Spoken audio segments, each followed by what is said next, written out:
Bwino omukambwe azuuse obadde okimanyi nti Doni Asia yesetingidde komera ng'ayagala kufuna buganzi eri abantu banyiizizza n'okubalowoozesa nti asobola okusonyibwa. Kale kanzije mbikutuuseko nkwanirizaako nnyo gwe na mukwano agenda maaso n'okutulaba okossaako okutuwuliriza. Oli ku Viki Exclusive wamu ne Wonderboy UG. Akansooke nkusabe video eno gimpeereka like ate era subscribingirako ku channel zino bw'oba tusubscribinganga. As usual, we are proudly sponsored by Biva Organic Natural and Healthy Products. Basangibwa ku Access Building Rubaga Road. Gendayo bakujjanjabisa eddagala ery'obutonde eritalina bulabe ery'omubiri gwo n'obulamu bwo okutwaliza awamu. So ng'ate ye Hajati Kalodo akugamba musomi wa dduwa ajja kuba akulombereddwa ey'ensonga akugamba asangibwa Wakiso era ng'osobola omukontaktinga ku namba y'essimu eyo gy'olaba eri mu kitabo ekya Quran okuli Hajati Kalodo omusomi w'edduwa esembyayo 067 ku mukono ogwa kkono.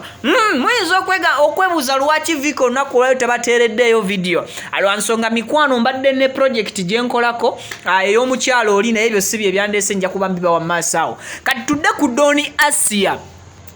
Omukyalo ono Doni Asia olunaku olw'eggulo nze kennyini navuddeyo ne mbakolera story eraga nti Doni Asia ali under arrest oba asibiddwa mu kkomera mu Saudi Arabia. Jjukira omukyalo ono y'omu ku ba TikToker abakyasinza okuvuma bannaabwe obubi ennyo era nga bwe kiba kyetaagisizza kuteekamu nsimbi obujulizi we buli akuvume asobola okukikola. Ngenda kuba mbateerako video maaso awo owulire butya Doni Asia bw'asasula aba TikTokers be mumanyi abavuma oba abavumi n'abayinvestinga mu ssente just basobole okuvuma oyo gwabeera yeetaaga okussa ku ttaka oba okuwa level ng'enjogera y'ennaku zino. Kati Doni Asia yesetingidde atya ekkomera lye. Kanzije mbibakutegeezeko essaawa za kakati nti Doni Asia yabadde n'abamuwalampa nsobeza yabadde ne bawalampa bangi. Of course bwe njogera nti Doni Asia abadde ng'avuma abantu bangi muyinza okubeera nga mukitegeera akakatambi kolaba bwe yabadde nga yakavaayo bw'ati gye yabadde yeekukumye sikyasobola ddiyita kkomera olw'obujulizi obulaga nti Doni Asia ye kennyini yabadde yeesibidde mu kkomera erya luumu just lwansonga twagenza okukizuula nti posti gye yakoze abasinga gye bakoze ne bagamba nti Doni Asia asibiddwa yabadde ku page ye. First of all lwaki nakoze posti oba video eyo nti Doni Asia akwatiddwa lwansonga nti Doni Asia yasoose napostinga video eyo gwasoose mu kiro then ku makya nga bukedde ssaawa nga 2 something Doni Asia naddamu nakola reposti naddamu napostinga bupya posti yemu yapostinze ekyobula ng'agitaddeko nti atwaliddwa mu kaduukulu. Ekyo kyabadde kiraga nti omuntu yenna mu kaseera ako akwatiddwa okwalibadde ng'okusaba essimu yo ojjukira nti oba kukwata mu ggwanga lyonna oweebwa omukisa okusooka okukola phone call emu yanibanga ye yakoze bukozi video okusinziira ku bye twalowoozezza olunaku olw'eggulo.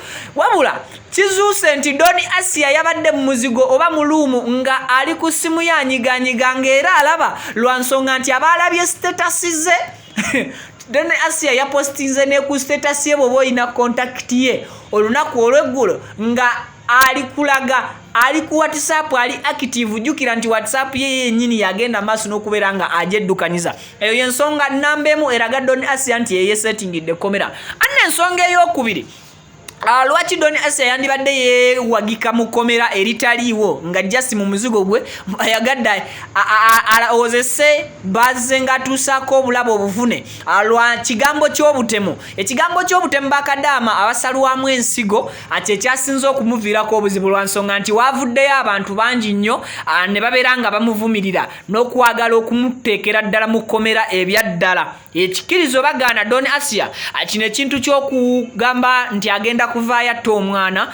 Of course bigambo bye era live yabyogerera ku live video ye abantu ne bagenda maaso n'okukola screen recording ne batambuza clips ezo. So Doni Asia yalabye omusango guno gumutuulamu n'asalawo alowoozesa abaagala okumusiba kozi nti ababadde bagala omusiba kkirizo bagaana babadde serious and Doni Asia abadde ndowooza takyawezayo kabanga kawanvu nga tannabeera ng'akwatibwa okusinziira akukatambika n'engeri gye kabadde katambuddemu ng'ate kalimu obulamu bw'Abannayuganda ng'ate Bannayuganda abo balwangalira nnyo mu Saudi ate nga ye y'omu ku abo abazze nga bakyeyogerera lunwe nti atolosa abaana.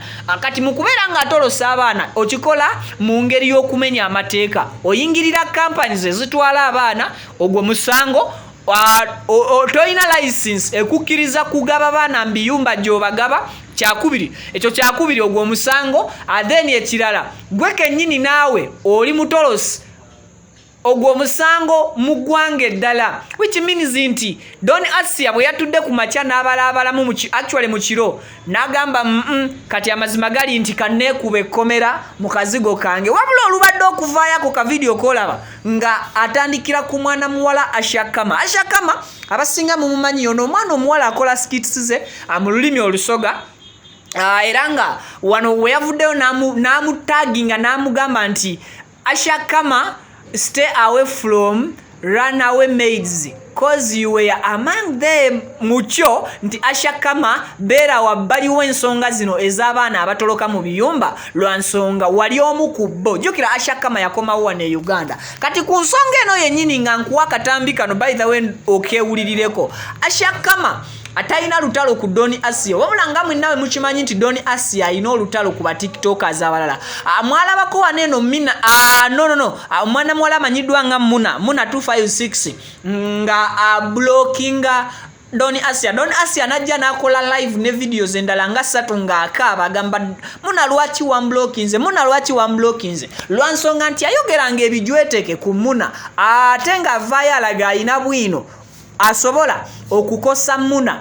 Then anamala n'akola ekintu kyekimu ku big TikTok omulala amanyiddwa nga Derrick. Still Derrick n'akola kyekimu era n'amublockinga. Teyakomaawo, still n'addamu n'anoonya ba big TikTokers ab'enjawulo abazze nga bamublockinga. Right now wenjogerera Ashakama ku byabaddewo olunaku lw'eggulu ebibadde bitambula of course nga alumirirwa munne yavuddeyo n'akola video ku YouTube ye manyiddwa nga Ashakama 18 official with a Uganda flag n'agamba nti Don Asia actually yamention nti Don Asia akwatiddwa. No, the thing is Ashakama yavaayo n'avumirira kya Don Asia kwagala kwetaba mu bintu bya kulumiriza nti asobola okutta kadama. Of which nti Don Asia ye kye yatranslating nga agamba Ashakama ali kumulwanyisa. Era n'olunaku olw'eggulo media platforms za Ashakama tewaliwe ya mentioning erinnya Don Asia. Kambaweka video kano mweke nyini mugende maaso n'okubeera nga mukeberako oli ku Vika exclusive wamu ne Wonderboy UG nkusaba video no jimpereka like mukwano sharinga kasobola okubeera nga katuuka buli wamu. Mbetondedde olw'okulwawo kubaterayo video olunaku olwaleero wabula mbasuubiza nti Lulina basubiza nti kigenda kuddamu kubaawo but it happened again but I'm so sorry. Akatulire ka video ka Don Asia kyoyagaza muka kitaawo kitwalamu nnyoko. Ashakama obadde freelancer mu ggwanga lya Saudi Arabia era nga oli runaway ng'owangalira mu kibuga kye Riyadh. Wakoze n'otuukiriza ebigendererwa byo n'omanya nti kati gwe ofunyeemu by'ofunyeemu ebikuleetera okuba nga obragging essaawa zino n'olinnya ennyonyi nodde Uganda. Otuuse Uganda ate ozze ku ffe abayimirizaawo Abannayuganda gwe ky'otaasobola kukola bw'oyagala okukuba amagye amavundu n'okusiiga enziro. Naye njagala omanye nti ffe abaakusooka mu fiirudi eno ffe abaakwaniriza ne tukutaasa n'ova mu buzibu bwe walimu. Ashakama singa si ffe tewandivudde mu buzibu bwe walimu osanga oli awo oba n'obulamu bwo bwandibadde nga wafiira mu Saudi Arabia. Naye ku lw'okuba nti twabasooka wabweru ne tubatemera amakubo wasobola okudduka ne weetaasa n'okola ebbanga lye wakola n'olinnya ennyonyi n'odda ewaka. Nga tonnaba kuvumirira Don Asia asaanyizibwewo ave mu ggwanga lya Saudi Arabia nga gwe bw'okyagala ng'omuteekako scandals n'ebintu ebitali bituufu. Sooka olowooze ku Bannayuganda abali under Don Asia. Mulekerawo okutunuulira Don Asia as a person wabula mutunuulira Abannayuganda bameka abali mu mikono gya Don Asia. Gwe Ashakama singa tobaddeeko mutolosi mu ggwanga lya Saudi Arabia wano twandibadde tugamba otukuba tomanyi kye tuyitamu naye naawe okimanyi bulungi nnyo kye tuyitamu. Maama kiyumbawo w'Eriyadh gwe wali owangaala naye naye yalinganze Doni Asia essaawa zino naye ate sagala olimirire nnyo abatolosi otutaddeko nnyo akazito naye njagala omanye nti omukisa gw'embwa teguyisa mbuzi mu malagala Gobo walemererwa okubeera mu Saudi Arabia olwanirira Abannayuganda tolowooza nti okudde Uganda odde ku media oyasame kyekigenda okutaasa Abannayuganda abali mu ggwanga lya Saudi Arabia abajja okugoba ebirooto byabwe. Bannayuganda njagala mubeere n'emitima egyagaliza bw'oba owalana Doni Asia ng'omuntu kuba Doni Asia ng'omuntu naye ati toyingirira bizinesi oba toyingirira Bannayuganda bataasa. Essaawa zino muyinza okulaba nti Doni tetumwetaaga Saudi naye sooka otunuulire obuvunaanyizibwa Doni bwalina. Ashakamu obadde ku ddungu wano naye olaba nawe walemererwa n'osigala mu mbeera nga tosobola kubezzaawo wadde Omunnayuganda omu n'omuliisa okumala omwezi gumu. Wa abantu ekitiibwa Allah bakusukulumizaako oba abantu abakusuuseeko entegeera. Wano ayikyo yetubeezezzaawo so si bigambo. Tukola bikolwa. Wabula bigambo si bye bitubeezeza mu ddungu wano. Abaana abatolosi mweyongera okubeeramu amaanyi teri agenda tulemesa tuli mu nsi ya federal enensi efugibwa sheria Katonda ajja tukuuma.